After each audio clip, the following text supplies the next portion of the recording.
अब सबसे पहले बात करते हैं लेआउट के अंदर अपने कंटेनर लेआउट की। कंटेनर लेआउट क्या करता है?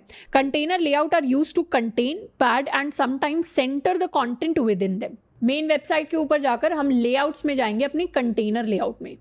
अब कंटेनर लेआउट में लिखा हुआ है कि container is the most basic layout in bootstrap, और इस लेआउट का काम होता है कि जितने भी हमारे एलिमेंट्स है, जितना भी हमारा कंटेंट है, उसको कंटेन करके रखना, मतलब उसको एक डिफाइंड स्पेस के अंदर दिखाना। जैसे यहाँ पर इन बटन्स को हम हटा सकते हैं और हम क्या करेंगे, एक डिव बनाएंगे कंटेनर क्लास के साथ।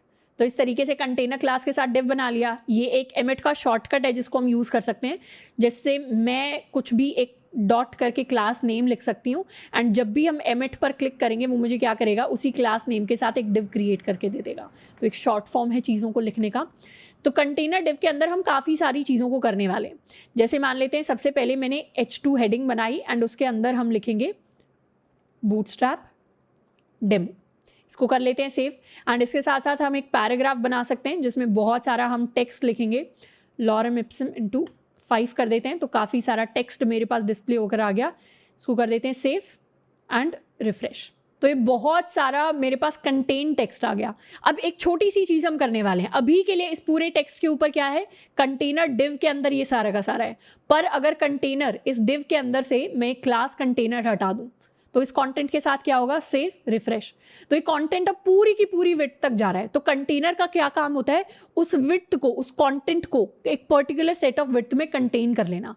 मतलब जब भी कंटेनर हम यूज करते हैं पूरी विड्थ तक नहीं जाता हमारा कंटेंट, कुछ लिमिट होती है। क्या लिमिट होती है, वो सारी की सारी लिमिट हमें यहाँ पर डिफाइन करके मिल जाएगी कि कंटेनर के लिए अगर हमारी स्क्रीन का साइज एक्स्ट्रा लार्ज हो, यानी 1400 पिक्सल से बड़ा है, तो 1320 पिक्सल्स तक हमारा कंटेंट जाएगा।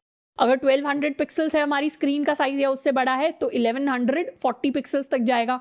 992 पिक्सल से बड़ा है तो 960 पिक्सल्स ऑक्यूपाई होंगे। 768 पिक्सल से बड़ा है यानी मीडियम साइज है तो 720 पिक्सल्स ऑक्यूपाई होंगे, और एक्स्ट्रा स्मॉल के अंदर 100% विड्थ ऑक्यूपाई होगी। तो जब भी कंटेनर क्लास को हम यूज कर रहे हैं तो इस तरीके से हमारे साइजेस वर्क करते हैं जो यहाँ पर मेंशन्ड है।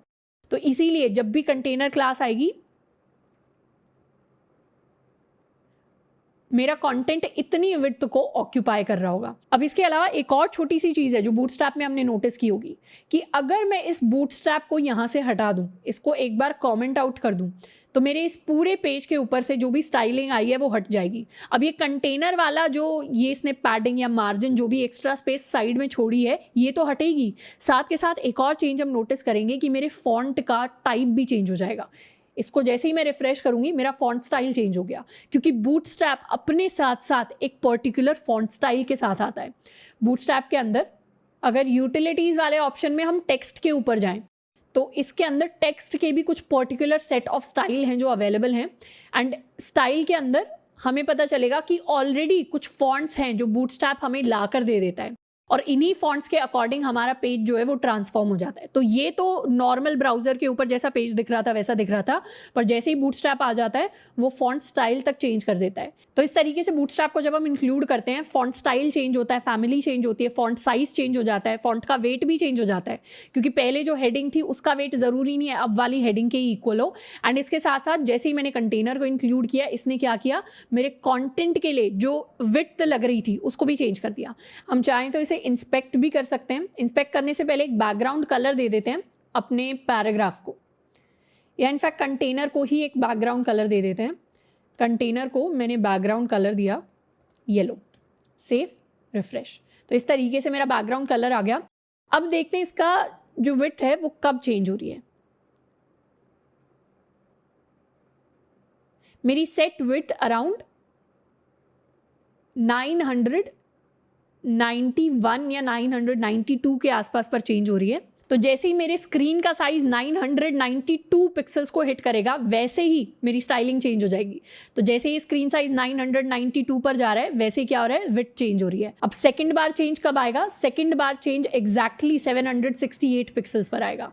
जैसे ही हम स्क्रीन को छोटा करते जाएंगे और 768 को हिट करेंगे, एग्जैक्टली 768 पर मेरी विड्थ चेंज हो रही है। तो ये जो ब्रेक पॉइंट्स हैं जहाँ पर चेंज आ रहा है, रिस्पॉन्सिवनेस आ रही है, वो सारे के सारे इस टेबल के अंदर मुझे दिखाई दे रहे हैं। एंड यहाँ पर हम चाहें तो अपने क्लास को भी चेंज कर सकते हैं। जैसे कंटेनर MD पर अगर मैंने शिफ्ट कर दी अपनी क्लास, इस कंटेनर की जगह अगर मेरी क्लास का नाम हो गया कंटेनर मीडियम, तो अब कहाँ तक 100% रहेगा, मीडियम से पहले पहले 100% रहेगा। तो अब अगर इसको मैं रिफ्रेश करूँ, इसको जैसे ही रिफ्रेश किया, यहाँ पर भी कंटेनर MD हम कर देते हैं, सेव रिफ्रेश। जैसे ही रिफ्रेश किया, मीडियम कहाँ पर हिट करेगा, मीडियम हिट करेगा 768। तो 768 से पहले पूरी की पूरी विड्थ ऑक्यूपाई होगी।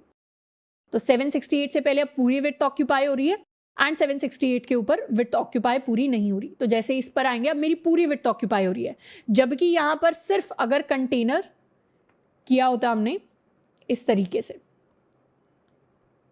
तो अब मेरी पूरी विड्थ ऑक्यूपाई नहीं होती। पूरी विड्थ तभी ऑक्यूपाई होती जब हम एक्स्ट्रा स्मॉल साइज पर आ जाते हैं।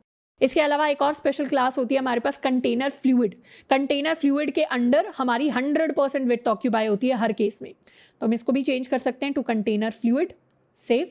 यहाँ पर भी बैकग्राउंड में कंटेनर फ्लूइड, रिफ्रेश। तो पूरा टाइम 100% विड्थ ऑक्यूपाई होगी।